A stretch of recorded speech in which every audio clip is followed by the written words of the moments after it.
आज से राज्यसभा उपचुनाव के लिए नामांकन। मध्य प्रदेश की एक सीट पर होगा उपचुनाव। 21 अगस्त नामांकन की आखिरी तारीख।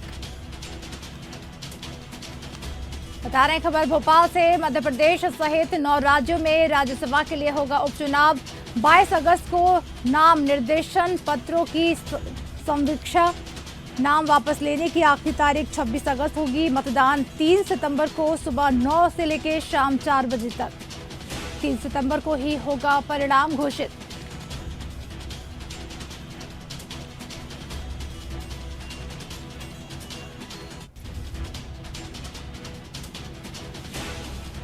बता रहे हैं खबर भोपाल से, जहां आज से राज्यसभा उपचुनाव के लिए नामांकन दाखिल किया जाएगा। मध्य प्रदेश की एक सीट पर होगा उपचुनाव। 21 अगस्त नामांकन की आखिरी तारीख। मध्य प्रदेश सहित 9 राज्यों में राज्यसभा के लिए होगा उपचुनाव। 22 अगस्त को नाम निर्देशन पत्रों की समीक्षा। नाम वापस लेने की आखिरी तारीख 26 अगस्त। मतदान 3 सितंबर को सुबह 9 बजे से लेकर शाम 4 बजे तक होगा।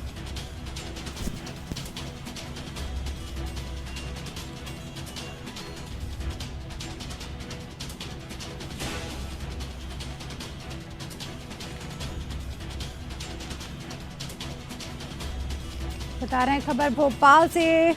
आज से राज्यसभा उपचुनाव के लिए नामांकन। मध्य प्रदेश की एक सीट पर होगा उपचुनाव। 21 अगस्त नामांकन की आखिरी तारीख है। मध्य प्रदेश सहित 9 राज्यों में राज्यसभा के लिए होगा उपचुनाव। 22 अगस्त को नाम निर्देशन पत्रों की समीक्षा। नाम वापस लेने की आखिरी तारीख 26 अगस्त। मतदान 3 सितंबर को सुबह 9 से लेकर शाम 4 बजे तक होगा।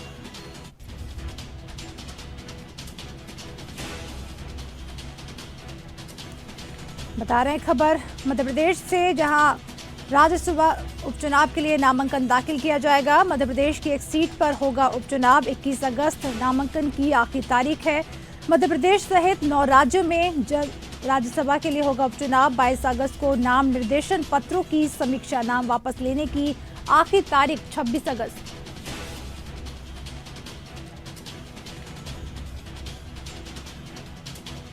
बता रहे खबर भोपाल से। आज से राज्यसभा उपचुनाव के लिए नामांकन दाखिल किया जाएगा।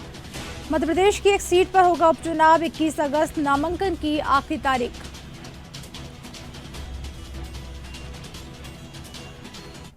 आपको बता दें 22 अगस्त को नाम निर्देशन पत्रों की समीक्षा की जाएगी। नाम वापस लेने की आखिरी तारीख 26 अगस्त रहेगी।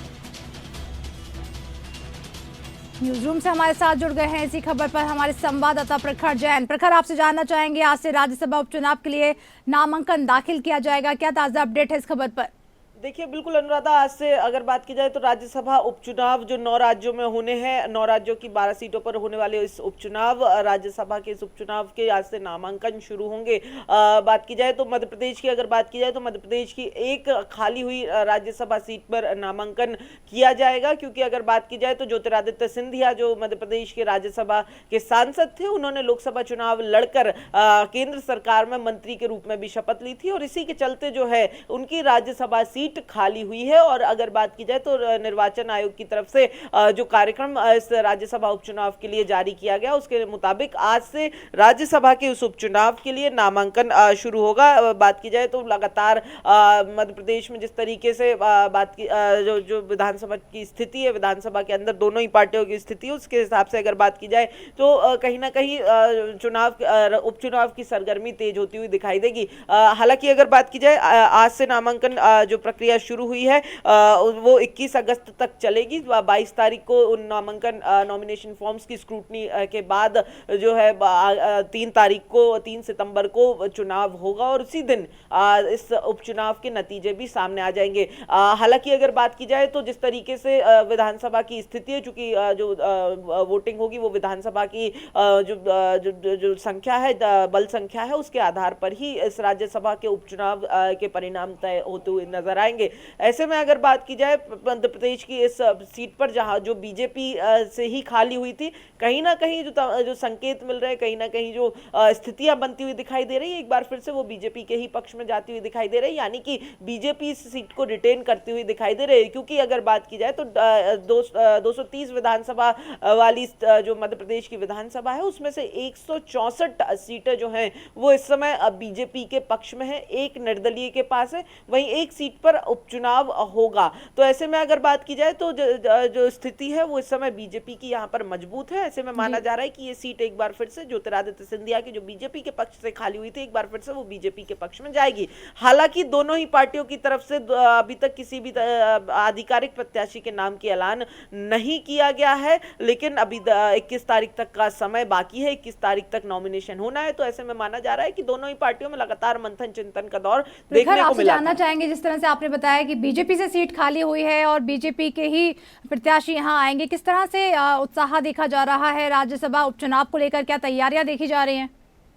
देखिए, बिल्कुल राज्यसभा का उपचुनाव है, संख्या बल के आधार पर ये तो तय है कि लगभग कि बीजेपी के पक्ष में ये सीट जाएगी। तो ऐसे में बीजेपी खेमे के अंदर हलचल साफ तौर पर दिखाई देती है, क्योंकि अगर बात की जाए तो कई सीनियर नेता हैं जो जिनको इस बार विधानसभा लोकसभा चुनाव में पीछे किया गया था, उनको चुनाव नहीं लड़ाया गया था, जिन्हें लड़ाया गया था उन्हें उस हिसाब से पद नहीं दिया गया था। तो उनकी उम्मीदें और आशाएं, अपेक्षाएं काफी ज्यादा है इस राज्यसभा उपचुनाव से। वहीं ऐसे भी कुछ वरिष्ठ नेता जो अपनी सीट नहीं बचा पाए थे विधानसभा या लोकसभा चुनाव में, वो भी कहीं ना कहीं इस राज्यसभा उपचुनाव में अपने आने वाले भविष्य की संभावनाओं को तलाशते हुए दिखाई दे रहे हैं। और इसीलिए अगर बात की जाए तो जो चिंतन मंथन का दौर है, जो हलचल है, वो साफ तौर पर देखी जा सकती है।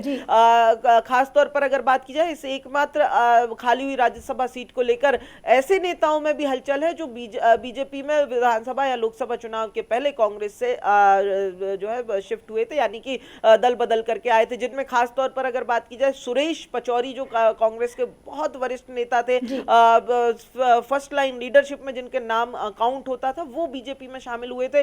माना जा रहा था कि उन्हें लोकसभा चुनाव में कुछ पद दिया जाएगा या संगठन में कुछ पद दिया जाएगा, लेकिन अभी तक उन्हें कहीं पर भी जिम्मेदारी नहीं दी गई है। और ऐसे में बात की जाए तो अब माना जा रहा है कि उन्हें राज्यसभा में इस उपचुनाव के जरिए जो है राज्यसभा का रास्ता साफ किया जा सकता है। इसके अलावा अगर बात की जाए तो प्रदेश के पूर्व गृह मंत्री जो विधानसभा चुनाव में अपनी दतिया सीट से हार गए थे, डॉक्टर नरोत्तम मिश्रा, उनके नाम पर भी चर्चाएं तेज होती हुई दिखाई दे रही। वहीं अगर बात की जाए तो ज्योतिरादित्य सिंधिया को लोकसभा चुनाव में लड़ाने के लिए जो गुना सीट बीजेपी ने अपने मौजूदा सांसद केपी यादव से खाली कराई थी, कहीं ना कहीं यह भी माना जा रहा है कि केपी यादव के नाम पर भी चिंतन और मंथन का दौर जारी है। हालांकि किसके नाम पर मुहर लगेगी ये देखने वाली बात होगी, लेकिन कई सारे नामों पर विचार मंथन किया जा रहा है। वहीं कांग्रेस भी अपनी तरफ से कोशिश तो करेगी, अपने नाम तो ऐलान कर सकती है, हालांकि इस पर भी अभी जो है रणनीति तय नहीं हुई है, लेकिन अगर बात की जाए तो कांग्रेस की तरफ से भी इसको लेकर हलचल साफ देखी जा सकती है। शुक्रिया प्रखर, इस तमाम जानकारी के लिए। आपको बता रहे थे खबर मध्य प्रदेश से, आज से राज्यसभा उपचुनाव के लिए नामांकन दाखिल किया जाएगा।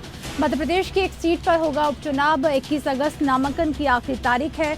मध्य प्रदेश सहित 9 राज्यों में राज्यसभा के लिए होगा उपचुनाव। 22 अगस्त को नाम निर्देशन पत्रों की समीक्षा की जाएगी।